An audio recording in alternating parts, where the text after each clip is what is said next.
ទស្សនិកជនជាទីមេត្រីនៅក្នុងវេទិកា The Kimarita Show យើងនៅថ្ងៃនេះយើងនឹងជជែកទៅលើប្រធានបទថ្មីមួយទៀតហើយដែលយើងមានវាគ្មិនគឺលោកតុងសុប្រាជដែលជាអ្នកស្រាវជ្រាវឯករាជ្យផ្នែកសង្គមនិងសេដ្ឋកិច្ចហើយឥឡូវនេះក៏កំពុងមានវត្តមាននៅទីនេះជំរាបសួរលោកសុប្រាជចា៎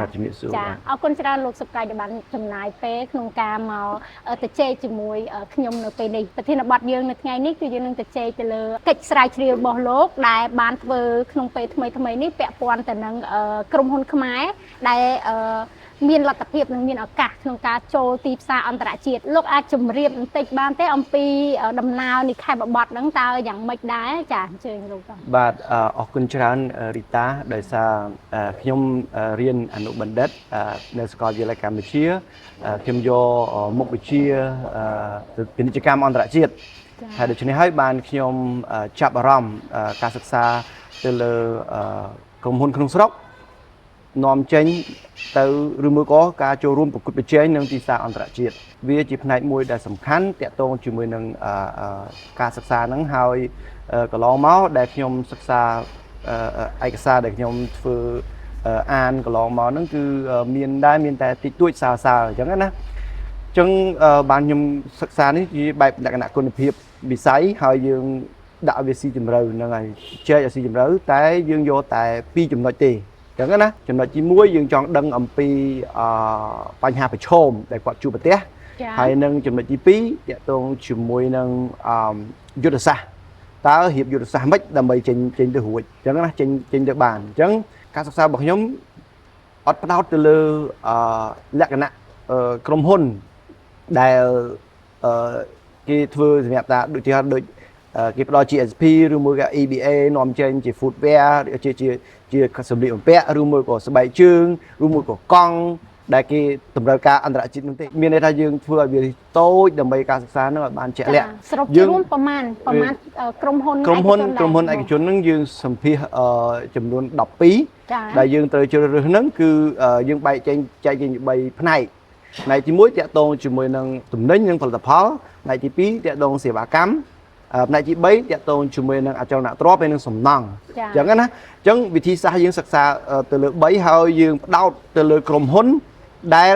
គាត់មានលទ្ធភាពនាំចេញហើយក្រុមហ៊ុនដែលនៅពេលដែលសម្ភាសហ្នឹងគឺក្រុមហ៊ុនផ្នែកខាងអចលនទ្រព្យហើយនឹងសំណង់គឺនៅពេលដែលយើងជួបសម្ភាសដែលទោះបីជាគាត់គេចំណាត់ថ្នាក់ជាប្រភេទ large company មានន័យថាក្រុមហ៊ុនធំណាក្រុមហ៊ុនធំហ្នឹងមានតែស្រុកខ្មែរយើងមានតែប្រហែលជា 2% អាច 1% ទៅ 2% តែប៉ុណ្្នឹងឯងអញ្ចឹងក្រុមហ៊ុនហ្នឹងគឺអត់មានទេគឺយើងបិទហ្មងវិធីសាស្ត្រខ្ញុំធ្វើហ្នឹងសម្ភាសបានមែន4នាក់4ក្រុមហ៊ុនហ្នឹងគឺអត់បានអញ្ចឹងណាអញ្ចឹងយើងនៅសល់តែ2ឯងអញ្ចឹងលទ្ធផលចេញតែ2ទេតែ2ហ្នឹងយើងសិក្សាយក2ដែលជោគជ័យហើយ2ទៀតដែលមិនទាន់ជោគជ័យចាហើយមិនទាន់ជោគជ័យចែកជា2ទៀតមិនទាន់ជោគជ័យកំពុងដំណើរការហើយនឹងមិនទាន់ជោគជ័យសុទ្ធអញ្ចឹងណាហើយយើងយកក្រុមហ៊ុនហ្នឹងដោយសារមានការលំបាកបើសិនបើយើងសួរថាជាទូទៅសួរអង្គក្រុមហ៊ុនណាខ្លះដែលនាំចេញទៅបរទេសយើងសួរតែម៉ាត់ប៉ុណ្ណឹងរនឹកថាអូក្រុមហ៊ុនណាអញ្ចឹងណារនឹកឃើញណាចាទោះបីខ្លួនឯងស្រាវជ្រាវនោះក៏រនឹកអត់ឃើញអញ្ចឹងទើបតែយើងប្រើតាក់ទិចបច្ចេកទេសវិធីសាស្ត្រយើងទៅជួបជាមួយនឹងក្រុមហ៊ុនសួរមិត្តភ័ក្តិផងអ្នកដែលល្អអ្នកដែលធ្វើលោកសុប្រាជរនឹកអត់ឃើញហ្នឹងដោយសារតែក្រុមហ៊ុននាំចេញទៅក្រៅប្រទេសហ្នឹងតិចឬក៏មកពីយើងក្រុមហ៊ុនហ្នឹងគឺតិចហ្មងចង់និយាយថាព័ត៌មានដែលសិក្សាពីលើក្រុមហ៊ុននាំចេញវាតិចមែនតើហ្មងហើយដល់ពេលបើយើងនិយាយអំពីក្រុមហ៊ុននាំចេញទំនិញនាំចេញយើងនៅផ្លេតលៀមនឹកឃើញថានំស្រួយលីលីអញ្ចឹងណាតែគាត់សម្ភារកន្លងមកណាលីលី food អញ្ចឹងក្រុមហ៊ុនហ្នឹងយើងថាអូមានលីលី food មួយដែរយ៉ាងហើយណាគឺយើងរកនឹកបានទីទួយដែរប៉ុន្តែឲ្យស៊ីជម្រៅទៅលើផលិតផលដែលមែនតើគឺពិបាកមែនតើហ្មងហើយយើងរំពឹងថាក្រុមហ៊ុនហ្នឹងធំមើលទៅអាចនាំចេញបានដល់ពេលទៅសួរអត់ផងអញ្ចឹងណាយើងអញ្ចឹងពេលខ្លះយើងមានន័យថាយើងអត់មានន័យថាអត់បញ្ជាក់ច្បាស់ថាក្រុមហ៊ុននឹងត្រូវតែនាំចេញតែយើងគាត់ធំទលានៅស្រុកខ្មែរប៉ុន្តែដល់ពេលនាំចេញអត់ចាអញ្ចឹងវិធីសាស្ត្រនៅក្នុងប៉ុន្តែជាគោលការណ៍ជាទ្រឹស្ដីគឺការនាំចេញវាចែកចេញជា5អញ្ចឹងណាវាពាក្យទំនិញនាំចេញនាំចូលនោះចែកចេញជា5ទី1គឺការនាំចេញមានន័យថាដឹកទំនិញនាំចេញហ្មងអញ្ចឹងដឹកចេញទៅក្រៅ ទី2និយាយអំពីតាក់ទងជាមួយនឹងគេហៅថាការចេញអាជ្ញាប័ណ្ណឲ្យណាគេហៅ licensing ឬមួយក៏ franchise ឥឡូវពាក្យហ្នឹង franchise ពេញនិយមទី2និយាយពីរឿងការចាប់ជាដៃគូហ្នឹងមានន័យថាឬមួយក៏យើងធ្វើគេហៅalliance មានន័យថាយើងទៅចូលរួមដៃគូជាមួយគ្នាហើយយើងទៅរកស៊ីជាមួយគ្នានៅឡើងស្រុកគេហ្នឹងណាទី3គឺយើងទិញ acquisition មានន័យថាយើងទិញរបស់ហ្នឹងដាច់មកឧទាហរណ៍យើងក្រុមហ៊ុនកនៅក្នុងស្រុកអញ្ចឹងណាហើយយើងស្រឡឹងមើលក្រុមហ៊ុនខនៅខាងក្រៅហ្នឹងក្រុមហ៊ុនរបស់គេទេយើងទិញយកហើយយើងធ្វើប្រតិបត្តិការនៅហ្នឹងហ្មងអាហ្នឹងក៏គេហៅថាយើងចេញដែរកន្លងយើងចេញទៅយើងដាក់បុគ្គលិកដាក់យើងទៅនៅហ្នឹងហ្មងអញ្ចឹងណា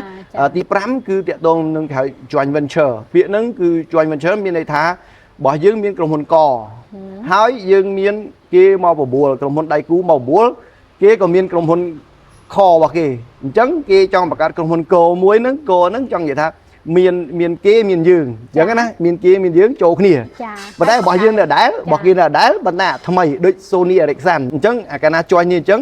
របស់គាត់នៅដែរផលិតផលថ្មីហ្នឹងហៅ joint venture ហ្នឹងណាអញ្ចឹងវិធីសាស្ត្រហ្នឹងទាំងអស់មាន5ការនាំចេញហ្នឹងអញ្ចឹងយើងសិក្សាហើយយើងធ្វើម៉េចឲ្យវាចូលទៅក្នុងលក្ខខណ្ឌរបស់គេហ្នឹងចូលលក្ខខណ្ឌមួយណាក៏បានដែរព្រោះប្រភេទទំនិញផលិតផលឬមួយក៏ទំនិញឬមួយក៏សេវាឬមួយក៏អចលនទ្រព្យហ្នឹងគឺសំណងក៏ដោយប៉ុន្តែឲ្យទៅចូលមួយណាប៉ុន្តែនៅតាក់ទងជាមួយនឹងអចលនទ្រព្យហើយនឹងសំណងគឺអត់មាននៅក្នុង5ហ្នឹងទេចាអញ្ចឹងយើងត្រូវតែសិក្សាតែ2ដែល sector មានន័យថា2ផ្នែកដែលធំហ្នឹងចំណុចត្រង់នេះលោកសុប្រាយថាសំណង់និងអចលនទ្រព្យយើងមិនទាន់មាននៅក្នុងកម្រិត5នៃការនាំចេញទៅក្រៅប្រទេសទេអញ្ចឹងមានតែនៅក្នុងស្រុកហើយមានតែគេក្រៅប្រទេសចូលមកក្នុងប្រទេសយើងទេហ្នឹងហើយអាហ្នឹងមានតែក្រៅនាំចូលធ្វើនៅស្រុកយើងឬមួយក៏ជាប្រភេទដែលគេដាក់សង់នៅយើងហ្នឹងដូចជា condo ក៏ដូចជា hotel ឯហ្នឹងសំណង់អាគារធំឬមួយក៏កន្លែងធ្វើការហ្នឹងអញ្ចឹងមានតែគេមកយើងប៉ុន្តែយើងទៅក្រៅគឺអត់ទាន់មានហើយទោះបីជាក្រុមហ៊ុនធំនៅស្រុកខ្មែរយើងឃើញក្រុមហ៊ុនធំមួយចំនួនក៏ដោយប៉ុន្តែគាត់អត់ទាន់ចេញក្រៅបានអត់ទាន់ចេញក្រៅបានណាហើយកម្លាំងកន្លែងហ្នឹងក៏គេអត់ទាន់បញ្យល់យើងថាដោយសារការសម្ភារហ្នឹងក៏អត់បាននាំចេញអញ្ចឹងយើងគ្រាន់តែកំណត់ថាយើងសម្ភារហ្នឹងមិនទាន់មានតែប៉ុណ្្នឹងទេប៉ុន្តែយើងស៊ីជម្រៅថាហេតុអីបើគេមិនទាន់ចេញហេតុអីយើងអត់ទាន់ស៊ីជម្រៅទេអញ្ចឹងណាផលិតផលហ្នឹងគឺយើងអត់បានយកមកវិភាគទេផលិតផលហ្នឹងគឺគ្រាន់តែយើងបកស្រាយថាអត់ទាន់មាននាំចេញណាហ្នឹងហើយអត់ទាន់ចូលទីផ្សារអន្តរជាតិទេហ្នឹងហើយអញ្ចឹងយើងកុំទាន់យើងទុកលុបសិនយើងធ្វើតែ2ទេយើងមកតែជែកទៅលើចំណុច2ដែលលោកសុប្រាជបានសិក្សាស៊ីជម្រៅហើយបានចេញលិខិតបបត្តិហើយបានចេញទៅនឹងលទ្ធផលជាសិភៅជាសោះរឹងមួយដែលផ្ដល់ទៅឲ្យអ្នកសិក្សាស្រាវជ្រាវបន្តទៀតអាចយកធ្វើជាមូលដ្ឋានដំបូងបំផុតឬក៏អាចថាជាមូលដ្ឋានក្នុងការបន្តសិក្សាស្រាវជ្រាវទៅលើប្រធានបទហ្នឹងនៅពេលបច្ចុប្បន្ននិងអនាគតអញ្ចឹងខ្ញុំចង់ឲ្យលោកសុប្រាជពន្យល់បន្ថែមបន្តិចពាក់ព័ន្ធទៅនឹងសេវាកម្មនិងផលិតផលដែលលោកសុប្រាជសិក្សាទៅលើក្រុមហ៊ុនហ្នឹងតើលោកសិក្សាឃើញយ៉ាងម៉េចដែរពីលទ្ធផលជាពិសេសហ្នឹងបញ្ហាប្រឈមរបស់ពួកគាត់ចា៎បាទតាមការសិក្សាស្រាវជ្រាវហ្នឹងរយៈពេល1ឆ្នាំពេញអាហ្នឹងត្រូវតាមក្បួនរបស់គ្រូសាលាព្រោះមុំបានយើងរៀបចំប៉ុណ្ណឹងយើងត្រូវឯកសារយូរហើយហេតុផលឲ្យមានគ្រប់គ្រាន់ថារបស់គេអត់ទាន់មានធ្វើលើបញ្ហាហ្នឹងនៅស្រុកខ្មែរអញ្ចឹងណា1ឆ្នាំចំណាត់ឆ្នាំពេញទី2លទ្ធផលហ្នឹងគឺមានន័យថាគេបញ្ជាក់ច្បាស់តែពីរទេយើងយកវិភាគគឺបញ្ហាប្រឈមហើយនឹងយុទ្ធសាស្ត្រធ្វើម៉េចដើម្បីឲ្យចេញក្រៅរួចអញ្ចឹងយើងផ្ដោតទៅលើពីរហ្នឹងអញ្ចឹងខ្ញុំចង់រៀបរាប់ពីបញ្ហាមួយហើយបញ្ហាប្រឈមហ្នឹងគឺបញ្ហាប្រឈមវាចែកចេញជាពីរប្រឈមមួយនៅក្នុងស្រុកក្នុងស្រុកយើងណាប្រឈមទី2ប្រឈមនៅក្រៅអញ្ចឹងយើងចែកនេះដាច់អញ្ចឹងបញ្ហាប្រឈមហ្នឹងបញ្ហាក្នុងស្រុកហ្នឹងក្រុមហ៊ុនទាំងអស់ហ្នឹងដូចខ្ញុំសិក្សាដែលសល់តែ8ទេមិនអញ្ចឹងមិន12អញ្ចឹង4មួយអត់ទេនៅសល់តែ8ទេអញ្ចឹងក្រុមហ៊ុន8ហ្នឹងគឺការនាំចេញក៏ខុសគ្នាទីហោថាក្រុមហ៊ុនគិរីរំ food គាត់នាំចេញទៅលើតំណាប់ស្វាយតំណាប់ខ្នុរតំណាប់អីហ្នឹងអញ្ចឹងគាត់នាំចេញមានន័យថាការនាំចេញរបស់គាត់ការនាំចេញហ្នឹងគឺមាន export មានន័យថាវាមាន3 4កលៈទៀតមានអ្នកនាំចេញពីយើងទៅដឹកពីយើងហ្នឹងរហូតដល់ផែគេមកយកត្រឹមផែទៅរបស់គេចាអញ្ចឹងណា មួយទៀតតំណែងមួយទៀតគេដឹកពីយើងទៅដល់ផែគេហ្មងអញ្ចឹងណាមួយទៀតទៅដល់ទៅចែកចាយនៅទីផ្សារគេទៀតអញ្ចឹងណាអញ្ចឹងវាបាទហ្នឹងនិយាយដឹកជញ្ជូននាំចេញគេថានាំចេញវាមាន3កលៈហ្នឹងអាហ្នឹងចង់និយាយផលិតផលរបស់គាត់មានហើយនៅក្នុងស្រុកហើយគឺមានតែគាត់ធ្វើបែបហ្នឹងអញ្ចឹងណាអញ្ចឹងគាត់ធ្វើត្រឹមតែផែកំពង់សោមយើងទេអញ្ចឹងណាពេលដែលគេបញ្ជូនទៅណាហើយគេធ្វើអីទៅបញ្ជូនគេមកយកហ្នឹងហើយហ្នឹង internal គឺគេខាងក្នុងហ្នឹងគឺគេយករបស់គេទៅប៉ុន្តែក្នុងហ្នឹងគឺគាត់ទៅទីហោហ្នឹងទីហោតំណែងជាលក្ខណៈអាហារសិនណា food នឹងអញ្ចឹងនិយាយថាឬមួយក៏ជាផលិតផលក្នុងស្រុកយើងដូចនំស្រួយលីលីអញ្ចឹងនំស្រួយលីលីក៏គាត់ធ្វើអញ្ចឹងដែរគឺបច្ចេកទេសគឺគាត់បំពេញនៅខាងក្នុងសិនណាហើយការនាំចេញរបស់គាត់ទៅដល់ទីផ្សារនៅដល់ប្រទេសគេតែម្ដងអញ្ចឹងលក្ខខណ្ឌទី1គឺមាននៅក្នុងស្រុកហ្នឹងគឺគាត់ចែកម្លែកមកមានន័យថាគឺគាត់ត្រូវតែ compliant មានទៅឆ្លើយតបទៅនឹងច្បាប់បំពេញតាមច្បាប់លក្ខណៈច្បាប់ហើយនឹងបំពេញទៅតាមបច្ចេកទេសទីហោថានៅក្នុងស្រុករបស់យើងសិនថាឯកសារអីខ្លះដែលមានក្នុងស្រុកទីហោថាត្រូវមានឯកសារពន្ធគយត្រូវមានទាំងអស់ណាត្រូវបង់ត្រូវគុណភាពរបស់គាត់នឹងត្រូវតែមានហើយត្រូវមានឆ្លើយតបជាមួយនឹងការវិខ្ចប់ទៅឆ្លើយតបរបស់ក្រសួងយើងទាំងអស់ស្ថាប័នរបស់យើងទាំងអស់អញ្ចឹងណាហើយការវិខ្ចប់ហ្នឹងគឺគេចុះមកមើលដែរអញ្ចឹងណា ចឹងគាត់ត្រូវមានរៀបរាប់នឹងគាត់ទៅទាំងអស់ហើយគាត់មានចុងក្រោយគាត់មានអាឡោមួយទៀតមានន័យថាអាហារហ្នឹងខាងបរិភោគបានពួកមូស្លីមហ្នឹងហើយអញ្ចឹងគឺគេធ្វើឲ្យជាតិស្ករអញ្ចឹងដែរគេមានកំណត់របស់គេអញ្ចឹងបច្ចេកទេសទាំងអស់ហ្នឹងហើយឲ្យគេមកមើលមានន័យថាគុណភាពរៀបចំក្នុងស្រុកឲ្យស្រួលបួលហើយបានគាត់ចាប់ផ្ដើមថាតើគាត់នាំចេញហ្នឹងក្នុងស្រុកបានហើយគាត់នាំចេញរបៀបម៉េចទៀតអញ្ចឹងណានាំចេញហ្នឹងគឺទៅរកទីផ្សារនៅទីផ្សារនៅខាងក្រៅទៀតអញ្ចឹងការទីផ្សាររបស់គាត់ហ្នឹងគឺដោយសារទំនិញគាត់ជាផលិតផលសម្រាប់អញ្ចឹងណាមានសម្រាប់គឺគាត់ដឹងតែយកលក់ឲ្យគេបោះឲ្យគេទៅគេយកទៅលក់អញ្ចឹងណាអញ្ចឹងខាងក្រៅហ្នឹងគាត់មិនសូវជាការលំបាកប៉ុន្មានទេប៉ុន្តែលំបាកអ្នកមកទិញចង់និយាយថាក្រុមហ៊ុនដែលយកទៅចែកគេហៅ shareholder របស់គាត់ហ្នឹងដៃគូរបស់គាត់ទៅទិញមកហ្នឹងគេមកមើលរបស់យើងតើយើងនឹងគុណភាពរបស់យើងនឹងវាឆ្លើយតបទៅនឹងរបស់គេនៅក្រៅអត់អញ្ចឹងណាអញ្ចឹងគេចុះមកមើលទៀតគេមកមើលដល់កន្លែងរបស់យើងអាណាមីស្អាតនេះទាំងអស់យើងគឺមើលបរិស្ថានទាំងអស់តាំងពីបុគ្គលិករៀបចំឲ្យហៅចង្វាក់ផលិតកម្មហ្នឹងគេចុះមកមើលទាំងអស់ឲ្យគេមើលលម្អិតហើយបានគេមកមើលគេវាចម្លើយថាអូខេអានឹងអាចនាំចូលទៅស្រុកគេបានហើយគេនោះគេរត់ការឯកសាររបស់គេទៅអញ្ចឹងណាអញ្ចឹង កន្លែងហ្នឹងគឺទៅមានការឆ្លើយតបទៅលក្ខណៈមួយចំណុចមួយទៀតថ្នាំពេទ្យយើងនិយាយថ្នាំពេទ្យគេថាយើងថ្នាំពេទ្យគាត់នាំចេញបាន PPM អញ្ចឹងណា PPM ហើយកុំ Frel ហើយទឹកថ្នោតមានផលិតផលទឹកថ្នោតយើងដែលគាត់សម្រាប់ធ្វើជាលក្ខណៈបិទជាដូចជួយទឹកថ្នោតជូរហ្នឹងគាត់យកទៅលក់នៅក្រៅបានហើយថ្នាំពេទ្យឥឡូវខ្ញុំសូមលើកឧទាហរណ៍ថ្នាំពេទ្យ PPM យើងគាត់ធ្វើគីនីនហើយយកទៅប្រកួតប្រជែងទីផ្សារនៅសេនេហ្គាល់ គាត់អស់ពីនៅក្នុងហ្មងណាចាអញ្ចឹងកន្លែងហ្នឹងគឺចំណុចដែលគាត់មុំបានដើរដល់ប៉ុណ្ណឹងគាត់ងើបដួលមានតែកលិកលៈមានន័យថាប្រឈមបញ្ហាប្រឈមហ្នឹងគាត់ដោះបញ្ហាប្រឈមហ្នឹងដូចខ្ញុំលើកមិញបញ្ហាប្រឈមរឿងក្នុងស្រុកហ្នឹងគាត់ដោះបានអស់ហើយមានន័យថាតែគណៈគាត់ដោះអស់បានហើយរៀបយុទ្ធសាស្ត្រដោះឲ្យបានគាត់ទៅមុខបានហើយហ្នឹងអញ្ចឹងមានន័យថាគាត់ទៅចេញទៅក្រៅគាត់ទៅប្រកួតប្រជែងទីផ្សារនៅអាហ្វ្រិកអញ្ចឹងកន្លែងហ្នឹងគាត់ដាក់បុគ្គលិកគាត់ដាក់អីហើយ មានន័យថាត្រូវទៅដោះបញ្ហាប្រឈមហ្នឹងគឺគាត់នាំចេញបានគាត់ដាក់ទីតាំងគាត់ដាក់បុគ្គលិកមានបុគ្គលិកនៅសេនេហ្គាល់ហ្នឹងគាត់ដើម្បីទៅទីផ្សារអញ្ចឹងបញ្ហាដែលយើងត្រូវដោះហ្នឹងបញ្ហាដែលបញ្ហាប្រឈមហ្នឹងគឺ competition brand ចា brand របស់យើងតើយើងអត់ទាន់ niche យើងអត់ទាន់បានរឹងប៉ឹងក្នុងស្រុកយើងចេញក្រៅបាក់អញ្ចឹងណាលុះត្រាតែបញ្ហាហ្នឹងគឺលុះត្រាតែយើងរឹងប៉ឹងក្នុងស្រុកសិន ហើយគុណភាពយើងគេទទួលស្គាល់ហើយយើងត្រូវឆ្លើយតបជាមួយនឹងពន្ធគយបតង់សេសិនត្រូវបង់ឲ្យអស់អត់កិច្ចបាន finance statement ហើយហិរញ្ញវត្ថុនឹងត្រូវតែរបាយការណ៍ហិរញ្ញវត្ថុត្រូវឲ្យគេដឹងមានន័យថាយើងដាក់តម្លាភាពឲ្យគេឃើញហ្មងអញ្ចឹងណាអញ្ចឹងបញ្ហាហ្នឹងឯងដែលគាត់ជួបប្រទះបញ្ហាលំបាកសម្រាប់ពួកគាត់បញ្ហាប្រឈមគឺគាត់ឆ្លើយតបនៅក្នុងស្រុកនោះអត់បានអញ្ចឹងណាហើយទី2គឺចេញក្រៅទៅ apply ឈ្មោះរបស់យើងហ្នឹងឲ្យមានតែរបស់យើងចាបើយើងមានរបស់គេគឺអត់ទេ លោកសម្រាប់ចំណុចត្រង់នេះក្នុងការស្រាវជ្រាវរយៈពេល1ឆ្នាំពេញរបស់លោកមើលឃើញថាតើកម្ពុជាយើងគួរតែបង្កើនឬក៏បង្កលក្ខណៈងាយស្រួលមិនដើម្បីឲ្យក្រុមហ៊ុនដែលនៅក្នុងស្រុកខ្មែរហ្នឹងអាចគាត់មានលទ្ធភាពនិងមានការគ្រប់គ្រងក្នុងការចូលទៅប្រកួតប្រជែងនៅទីផ្សារអន្តរជាតិពីព្រោះដូចលោកសម្រាប់លើកឡើងមិញអញ្ចឹងគឺគ្រាន់តែឆ្លងពីដំណាក់កាលមួយទៅមួយហ្នឹងគ្រាន់តែខ្ញុំអ្នកស្ដាប់ហ្នឹងក៏រៀងកញ្ញាញ់ធួដែរចុះតរំតែគាត់អ្នកដែលគាត់ចូលក្នុងវិស័យហ្នឹងឲ្យគាត់ត្រូវរត់តាមផ្លូវនីមួយៗដែលលោកសុប្រាជ្ញរកឃើញមិញហ្នឹងតើលោកសុប្រាជ្ញមានអីក្នុងការនិយាយឲ្យគិតថាចំណុចត្រង់ណាដែលយើងអាចជំរុញអាចកាត់បន្ថយអាចលើកពីព្រោះក្នុងពេលបច្ចុប្បន្នរដ្ឋាភិបាលក៏មានយុទ្ធសាស្ត្រក្នុងការលើកទឹកចិត្តជំរុញក្រុមហ៊ុនក្នុងស្រុកដែរប៉ុន្តែធ្វើបែបម៉េចឲ្យត្រូវអូខេបាទអាហ្នឹងចំណុចហ្នឹងគឺតាមរយៈការស្រាវជ្រាវដែរហើយនឹងបបិសោតខ្ញុំ3ឆ្នាំធ្វើការកាន់កម្មវិធីសុចរិតភាពធុរកិច្ចហ្នឹងហើយខ្ញុំធ្វើការជាមួយនឹង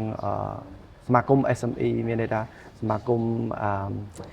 នយោបាយសហគ្រាសជនមធ្យមហ្នឹងហើយអញ្ចឹងបបិសោតទាំងអស់ហ្នឹងហើយនឹងខ្ញុំដែលខ្ញុំបានសិក្សាស្រាវជ្រាវគឺមានន័យថាយុទ្ធសាស្ត្រមួយហ្នឹងគឺត្រូវតែចូលគ្នាមានន័យថាដោះមួយមានន័យថាភាគច្រើនយើងគិតក្រុមហ៊ុនយើងភាគច្រើនយើងតូចមុំដែលយើងចង់ចេញហ្នឹងយើងគិតយើងរឿងពុនរឿងអីហ្នឹងយើងអត់ទាន់ឆ្លើយតបបានត្រឹមត្រូវណាហើយខ្ញុំក៏ធ្លាប់ចូលរួមសមាគមនេះលើកទឹកចិត្តឲ្យគាត់ដែរថាទី1នៅក្នុងស្រុករឹងប៉ឹងចាំគិតចេញក្រៅចំណុចដែល challenge ហើយដែលយើងពិបាកដោះហ្នឹងគឺគាត់នៅរារែកចិត្តទី1ក្នុងខ្លួនឯងហ្នឹងគឺគាត់រារែកចិត្តក្រុមហ៊ុននីមួយៗហ្នឹងទៅក្រៅហ្នឹងពិបាកណាប្រកួតប្រជែងទី1គុណភាពទី2 brand ឈ្មោះរបស់យើងទី3តម្លៃទី4competition ហ្នឹងរបស់គេវាធំទី5រឿងគុណភាពទំនិញរបស់យើងអញ្ចឹងគាត់នៅ hesitate មែនទេគាត់នៅពិបាកមែនទេអញ្ចឹងសួរថាតើត្រូវចេញរបៀបម៉េចហ្នឹងហើយលក្ខខណ្ឌដែលចេញហ្នឹងហើយរដ្ឋាភិបាលគាត់ចាប់ផ្ដើមក្រុមហ៊ុនដែលបើកតូចហ្នឹងក៏គាត់ឲ្យដូចជា3ឆ្នាំទៅ5ឆ្នាំដំបូងហ្នឹងគឺក្រុមហ៊ុនដែលគាត់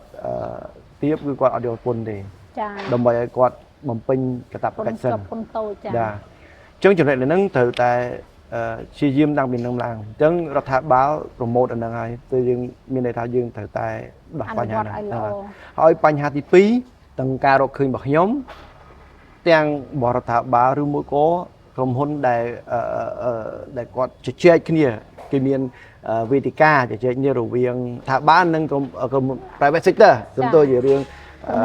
ក្រុមហ៊ុនឯកជនហ្នឹងហើយវេទិកាជជែករវាងក្រុមហ៊ុនឯកជននិងរដ្ឋាភិបាលបាទរដ្ឋាភិបាលនឹងវេទិកាហ្នឹងធ្វើតាំងពី2ឆ្នាំមុនហ្នឹងហើយអញ្ចឹង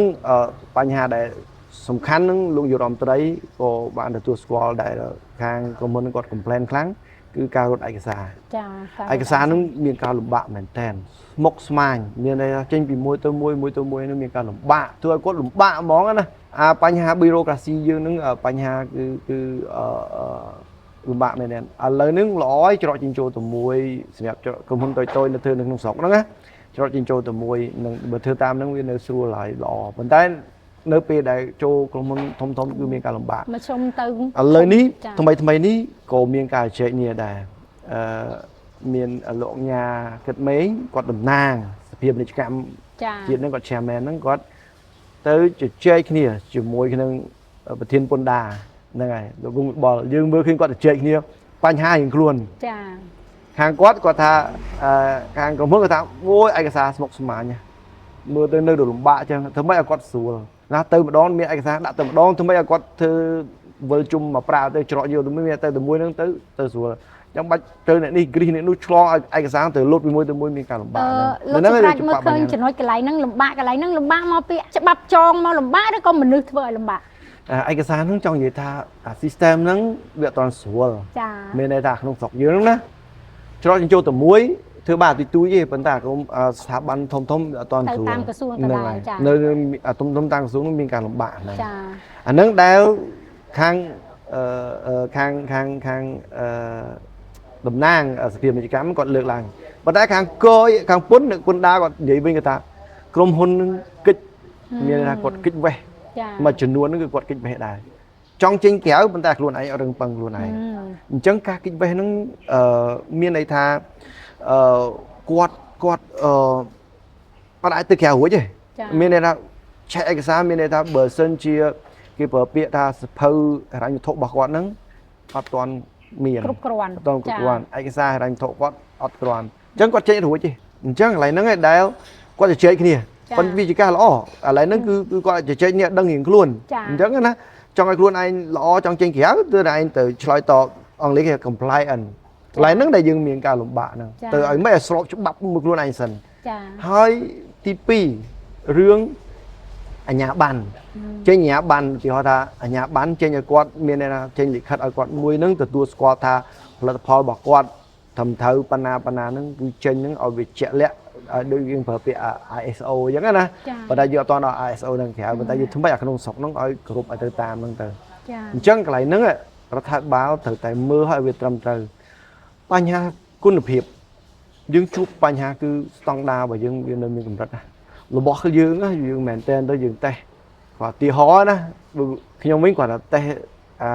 ទឹកពេញប៉ោះមើលទៅប្រទេសយើងណាញ៉ាំនឹងឈឺពោះហ្មងរបស់យើង ចា មិននឹងមិនប៉ុន្តែរបស់គេញ៉ាំអត់អីណែវាចេះអាហ្នឹងដែលយើងចង់លើកថាយើងលើកស្ទួយផលិតផលក្នុងស្រុកប៉ុន្តែក្នុងស្រុកនឹងត្រូវតែពង្រឹងខ្លួនឯងដែរ ចា អញ្ចឹងចំណុចតែហ្នឹងតតែមូចេញបានលុះត្រាតែយើងខ្លួនឯងជួយខ្លួនឯងហើយ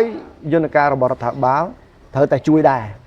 មានន័យថារាល់ថ្ងៃហ្នឹងគាត់មានគោលនយោបាយមានយុទ្ធសាស្ត្រនាំចេញលើកទឹកចិត្តមានតាំងពីគោលនយោបាយ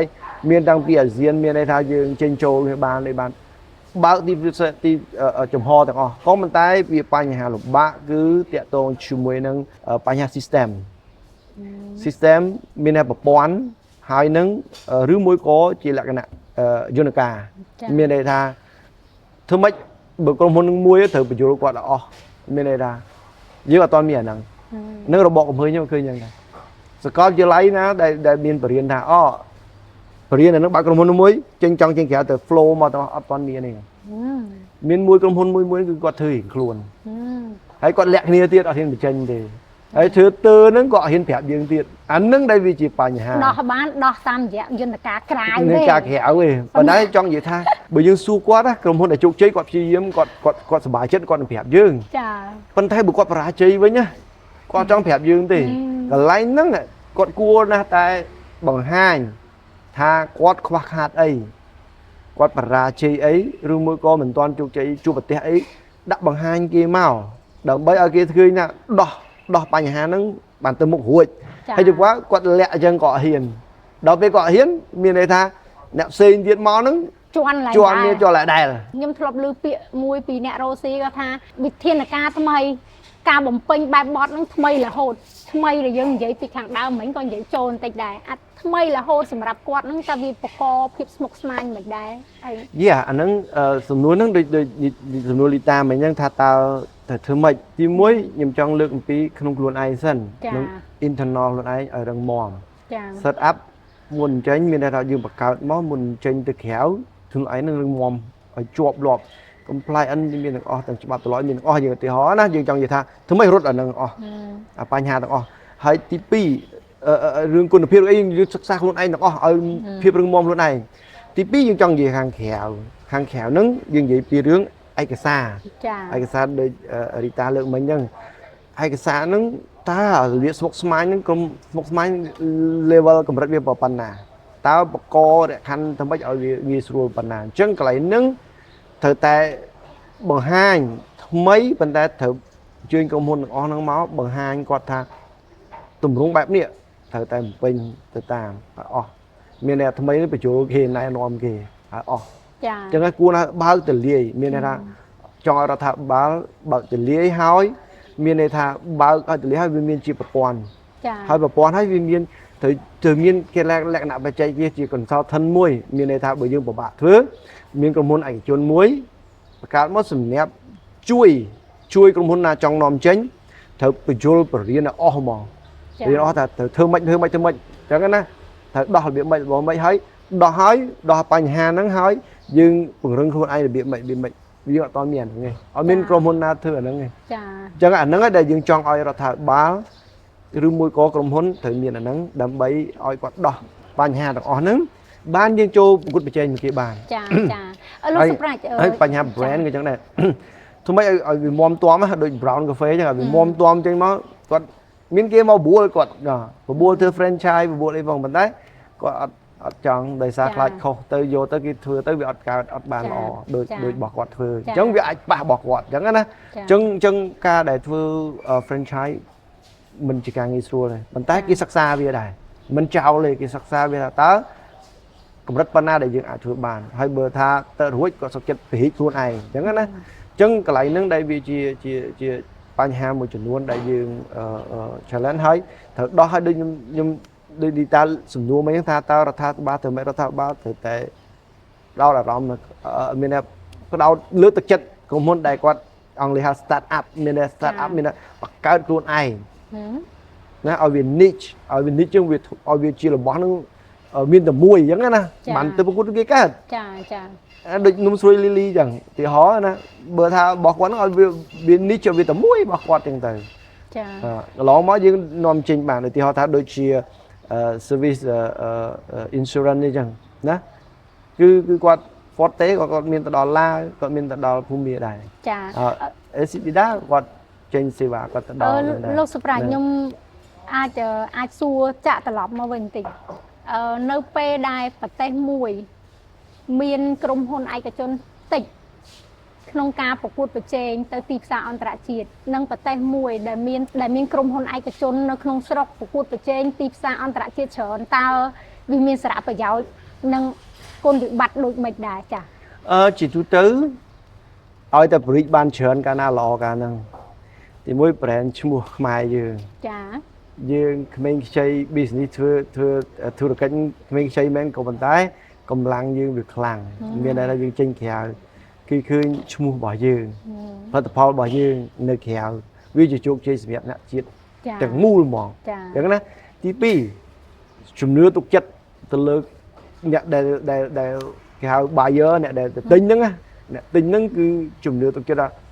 ផលិតផលហ្នឹងមកពីស្រុកខ្មែរមើលទៅគុណភាពល្អមែនតើណាប្រើទៅល្អទាំងសេវាគេសេវាទាំងធនាគារដាក់ទៅគឺដើរទៅស្រួល insurance ក៏អញ្ចឹងដែរគឺធានារ៉ាប់រងគឺមកគឺត្រូវធ្វើល្អមែនតើតាក់ទាញមែនតើហើយផលិតផលហ្នឹងញ៉ាំទទួលទានឬមួយក៏សេវាហ្នឹងវាតាក់ទាញវាបានល្អអញ្ចឹងមានន័យថាកាលណាយើងនាំចេញបានច្រើនបានធំទូលំទូលាយមានន័យថាយើងចុះបញ្ជីនៅខាងក្រៅបានល្អបានច្រើនប្រទេសជាតិទាំង business ខ្លួនឯងនៅក្នុងស្រុកអញ្ចឹងបានក្រុមហ៊ុនខ្លះគាត់ចុះឈ្មោះនៅក្រៅសិនដើម្បីឲ្យមាន brand មានអីដាក់ office នៅក្រៅមួយសិនដើម្បីឲ្យគេស្គាល់ក្រៅគាត់អាចយកមកលក់ក្នុងស្រុកនោះវិញក៏វារីកសាខាច្រើនហើយក៏មាននៅខាងក្រៅគាត់អាចទៅរីកតិចក្តីច្រើនក្តីក៏គឺគេធ្វើអញ្ចឹងជាលក្ខណៈទូលំទូលាយអញ្ចឹងក្រុមហ៊ុនមិនថាស្រុកខ្មែរយើងអានឹងលើកឧទាហរណ៍មិញស្រុកខ្មែរព្រីច្រើនកាលណាល្អកាលហ្នឹងគេក៏គេធ្វើដូចគ្នាអញ្ចឹងដែរក្រុមហ៊ុនខ្លះងារគេខ្លះមកគេដាក់សិតនៅញូវយ៉កណាដាក់សិតទៅនៅអីគេប៉ារីសប៉ុន្តែគេមានតែមក office មួយហ្នឹងទៅអញ្ចឹងណាប៉ុន្តែសួរថាមក office គេទទួលសេវាបានមានតែដាក់លុយនេះទៅយកលុយនោះក៏បានចាឃើញទេអាហ្នឹងដែលវាជាប្រភេទអញ្ចឹងដែលចង់បានអញ្ចឹងចាមានន័យថាកុំឲ្យដាក់នៅយើងទៅដល់ទៅក្រៅធនាគារប្រើ Visa card ឬមួយក៏ប្រើ Master card អីដែរណាអញ្ចឹងវាខាតលុយប៉ុន្តែបើសិនជា service ក្រុមហ៊ុនយើងទៅដល់នោះយើងទៅដកនោះបានយើងស្រួលចាហ្នឹងយើងចង់បានហ្នឹងមានន័យថាអ្នកដែលជាផលប្រយោជន៍គឺអ្នកដែលប្រើប្រាស់ហ្នឹងគឺក្នុងស្រុកក៏បានអាអ្នកក្រៅមកក៏បានដែរបើតែគេដាក់លុយនៅនោះគេបញ្ចាយលុយស្រុកខ្មែរនេះណាកាត់សេវាកាត់ទៅបើយើងបង់លុយគេនៅហ្នឹងអត្ថប្រយោជន៍ចូលមកក្នុងប្រទេសជាតិយើងបាទយ៉ាងណាគឺមានន័យថាបញ្ចូលទៅក្នុង GDP យើងហ្នឹងចាតែផលទុនសរុបក្នុងស្រុកលោកសម្រាប់សំណួរចុងក្រោយយើងរីកចម្រើនបាទសំណួរចុងក្រោយលោកសម្រាប់ក្នុងនាមលោកសម្រាប់ជាអ្នកសេដ្ឋកិច្ចជាអ្នកស្រាវជ្រាវឯករាជ្យហើយក៏សិក្សាអំពីបញ្ហាជាច្រើននៅក្នុងសង្គមកម្ពុជាយើងលោកសម្រាប់មានទស្សនវិស័យបែបម៉េចដែរនៅលើប្រធានបទដែលពាក់ព័ន្ធទៅនឹងបញ្ហាក្រុមហ៊ុនវិស័យឯកជនចូលរួមប្រកួតប្រជែងទីផ្សារអន្តរជាតិចា៎ខ្ញុំយល់ឃើញថាតាមបទពិសោធន៍ទាំងស្រាវជ្រាវទាំងបទពិសោធន៍ខ្ញុំធ្វើកិច្ចការងារតាក់ទងជាមួយនឹងវិស័យធុរកិច្ចហ្នឹងពាណិជ្ជកម្មហ្នឹងគឺសំខាន់គឺចិត្តឲ្យមោះមុតហ៊ានធ្វើខ្ញុំលើកឧទាហរណ៍មួយដែលខ្ញុំបានសភាគាត់ពេទ្យថ្មិញគាត់ទៅធ្វើដល់ឡាវចា៎ណាពេទ្យថ្មិញឯកទេស xu qua ta chồng phết mình do hai đây ban hiên trên kia qua ta cứ quạt miền này quạt chập đào biên relationship miền này quạt chập đào từ mẹ từ nông đại cú bảo quạt tăng từ vì quạt nơi riêng quạt square kia nơi riêng thì một kia nơi pe quạt chính trên lào chẳng đọc pe miền đại cú chẳng từ mẹ từ nông chỉ chập đào một bùa kia chẳng pe lá cứ tôi sẽ bảo nhóm nhân là chập đào rộp an kia tăng vì bỏ tiền cái đó không ai cái đó rộp an kia tăng vì square này như này pe na có bàn này ngày nào muối đọc pe quạt nó khơi quạt nòm chén quạt trong từ thứ mình và cả business vào quạt nơi khéo quạt đã off phim vậy nữa đâu nơi sọc là quạt thua bán hay đã buộc ở lực đại tới quạt từ mưa mà đo mà cao và từ hay xử lý ban được kia hay lùi đến vô máu bòn quân chuyên kế vô mà lùi máu mới cho sọc gì chứ vậy cái là nó nhưng còn thì hỏi là thì mới cùng khai phê chứ cho cả năm khai phê như thế cáo đấy vấn thế dương hiến niên phớ tại dương từ tại bầm pin miền này bầm pin rồi thử lông sọc hỏi và cả bò dương ở về niche chứng cứ cả kết nó mới ở về là bỏ những miền đại dương chẳng gì chẳng á hỏi tầm lay thôi mấy tới một cuộc chơi mới kia tầm lay cũng ở về lay hu hai pê chẳng á là lay hu hai pê kia bỏ kia thao chiên lông sọc tiết chứ bạn mền tèn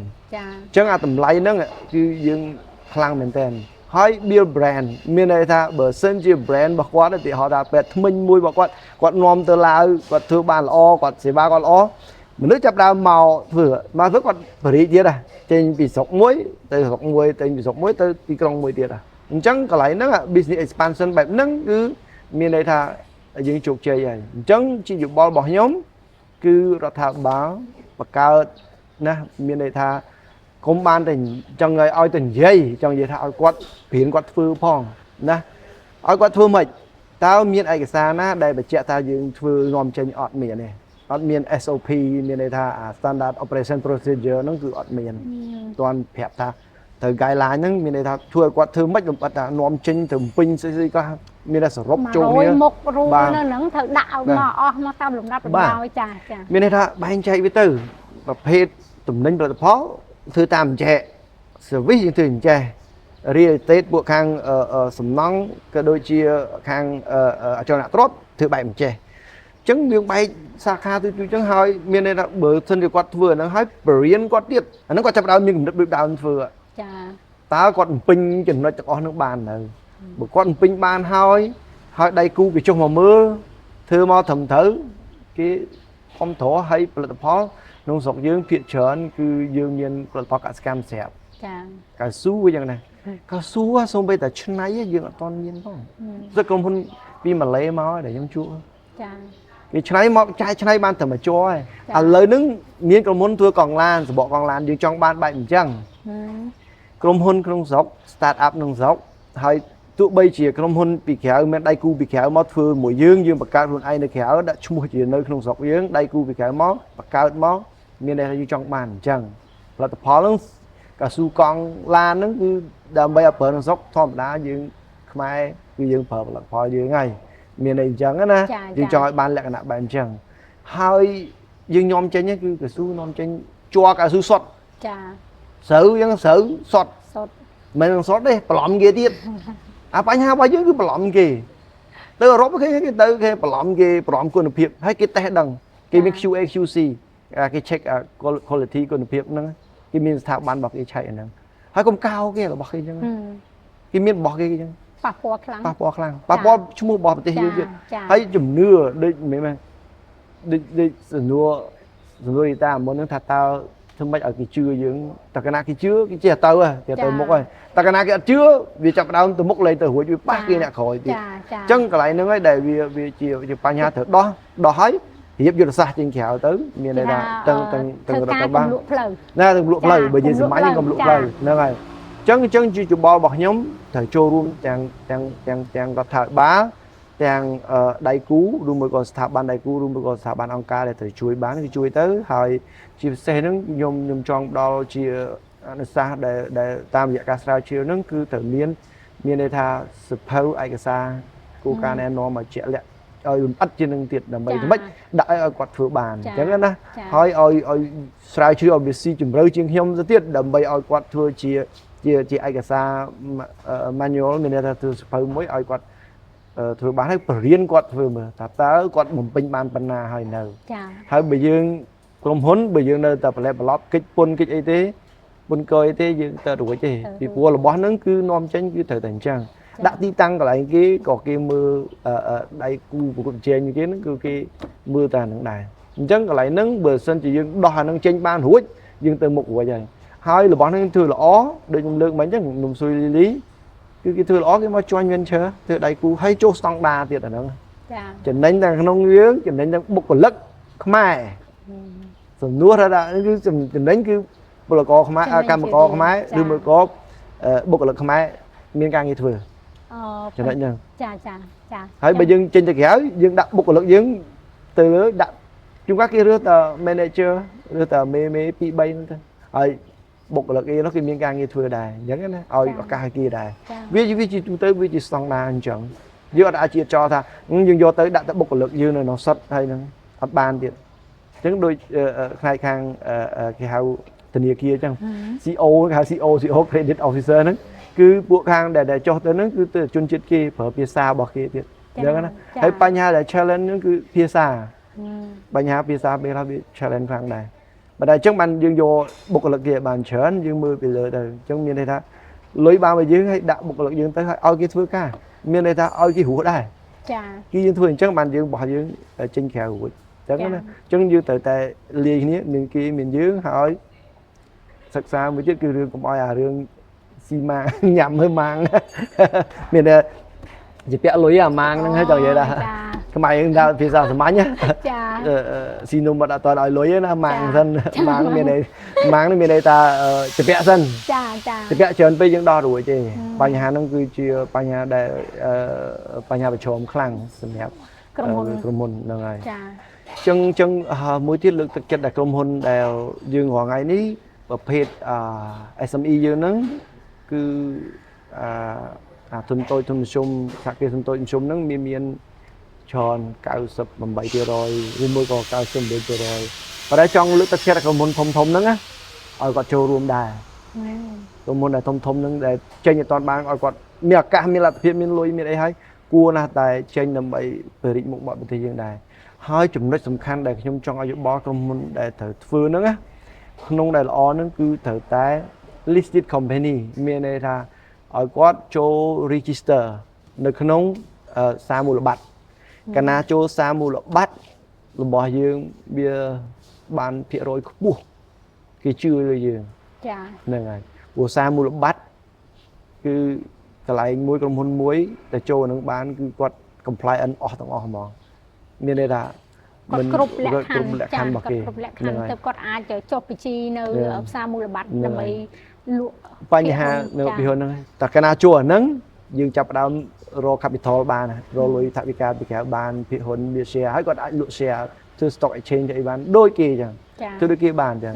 ព្រោះថ្ងៃហ្នឹងដែលយើងពិបាកចូលអាសាមូលបត្រហ្នឹងខ្លួនឯងវាអត់រឹងពឹងខ្លួនឯងចាអា internal របស់យើងហ្នឹងក្នុងស្រុកយើងអត់ compliant ពេញលេញអញ្ចឹងអាហ្នឹងហើយដែលវាជាការលំបាកហើយដល់ពេលក្រុមហ៊ុនដៃគូទៅក្រៅគេមើលតែយើងនៅក្នុងសារមូលបត្រចូលមូលបត្រគេមានគេថាឱកាសយើងបានច្រើនហើយអញ្ចឹងណាពង្រឹងប៉ុន្តែយើងសារមូលបត្រយើងជួបបញ្ហាមួយរឿង CIC គាត់ register គេគាត់មានបញ្ហាភិហ៊ុនរបស់គាត់គេមានបញ្ហាឃើញដោះស្រាយអត់ទាន់ចេញផងហ្នឹងហើយរបស់ Park Cafe ហ្នឹងក្រុមហ៊ុន CIC ដែលមានបញ្ហាហ្នឹងគឺ76លានលុយបាត់ទៅណាគេអាហ្នឹងដែលសារមូលបត្រហ្នឹងត្រូវតែដោះស្រាយចំណុចកន្លែងហ្នឹងគឺដោះស្រាយជួបបញ្ហាបានត្រឹមតែចាប់លោកប្រធាន chairman គុយវ៉ាតនឹងមួយប៉ុន្តែដំណោះស្រាយដែលដាក់ភិហ៊ុនហ្នឹងគឺបាត់បង់ជំនឿឃើញទេក្រុមហ៊ុនគេពីក្រៅក៏គេបាត់បង់ជំនឿអាហ្នឹងដែលជាបញ្ហាដែលត្រូវដោះស្រាយហ្នឹងគឺសារមូលបត្រដែលជាត្រូវដោះស្រាយសារមូលបត្រកម្ពុជាដើរតួនាទីសំខាន់ពីពួកគេ listed company ហើយ CIC listed company ហើយសារមូលបត្រយើងអត់ដើរ10ឆ្នាំទេទៅបាន4-10ក្រុមហ៊ុនហ្នឹងហើយឃើញដួលមួយធំធួនទៀតអញ្ចឹងធ្វើម៉េច build trust ដើម្បីឲ្យគេជឿវាការលំបាកអាហ្នឹងចាហើយបើសិនជាបើយើងរឹងមាំដែលនៅម៉ាឡេដែលខ្ញុំធ្លាប់ទៅមានបទពិសោធន៍ខ្ញុំទៅសិក្សាមើលគេធ្វើសារមូលបត្រហើយនឹងការដោះស្រាយបញ្ហាពុករលួយហ្នឹងគឺគេធ្វើបានល្អ ហើយបញ្ហាសុចរិតភាពរបស់គេនឹងគេធ្វើបានល្អច្រើនអញ្ចឹងបានបន្ទុកគេខ្ពស់ឡើងដល់ 50% យើងបានតែ20តាក់ទង CPI corruption index របស់យើងហ្នឹងណា ចា យើងបានតែ21 22 22ថៃក៏បាន30ដែរ30តិចតួចដែរប៉ុន្តែបន្ទាប់ពីសិង្ហបុរីគាត់ the best ហើយគាត់ប្រកួតប្រជែងថ្នាក់លំដាប់ top 3 top 4នៃសិង្ហបុរីមកគឺម៉ាឡេហើយនៅអាស៊ានគឺម៉ាឡេក៏ដើរតួនាទីល្អជាងគេបាន 50% ចា អញ្ចឹងមានន័យថាខ្លាំងមានន័យថាមកអាស៊ានហ្នឹងមានណាល្អបើយើងដកទៅសិង្ហបុរីចេញមានណាល្អជាងម៉ាឡេទៅមើលរបស់គេហ្នឹងគឺ